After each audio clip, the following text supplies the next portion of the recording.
Hi friends, welcome to checkout channel. ఈరోజు మన ఛానల్లో ఈజీగా హెల్దీగా టేస్టీ ఉండే మూంగ్ దాల్ కిచిడి ప్రిపేర్ చేసుకుందాం. ఇది ఎలా చేసుకోవాలో దీని ప్రాసెస్ ఏందో వీడియోలో చూసేద్దాం. ఒక బౌల్ తీసుకొని పెసరపప్పు వేసి శుభ్రంగా కడిగి పక్కన పెట్టుకోవాలి.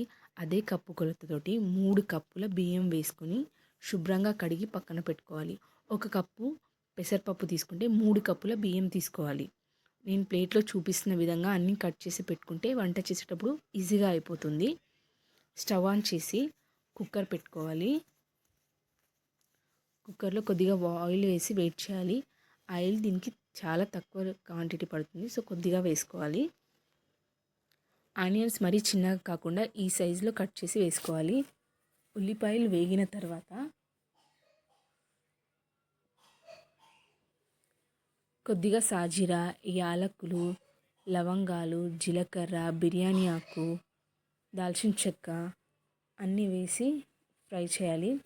5-6 పచ్చిమిర్చి చిన్నగా కట్ చేసి వేసుకోవాలి. రుచికి సరిపడా ఉప్పు, మెంతాకు అనేది ఆప్షనల్, మీకు నచ్చితే వేసుకోవచ్చు లేదా స్కిప్ చేయొచ్చు. వేసుకుంటే బాగుంటుంది.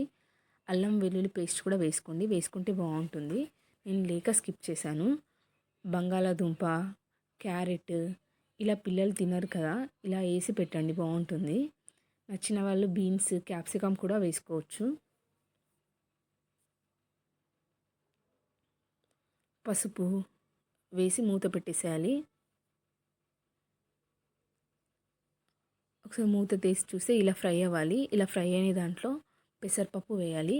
1 కప్పు పెసరపప్పు వేసి 1.5 కప్పుల నీళ్ళు వేసుకోవాలి. రైస్కి అయితే 3 కప్పుల రైస్ వేస్తాం కదా, ఎక్స్ట్రా దానిపైన 1.5 కప్పు వాటర్ వేసుకోవాలి. మొత్తం నేను 6 కప్పుల వాటర్ వేస్తున్నాను అండి. 1 కప్ 1.5 కప్ దీనికి, 3.5 కప్స్ దానికి, కాబట్టి మొత్తం 6 కప్పుల వాటర్ వేస్తున్నాను.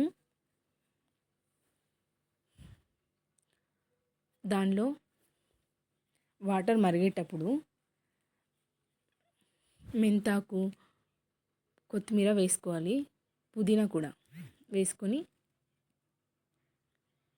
మరిగిన వాటర్లో బియ్యం వేసేయాలి. ఒకసారి కలిపి మూత పెట్టేసేయాలి.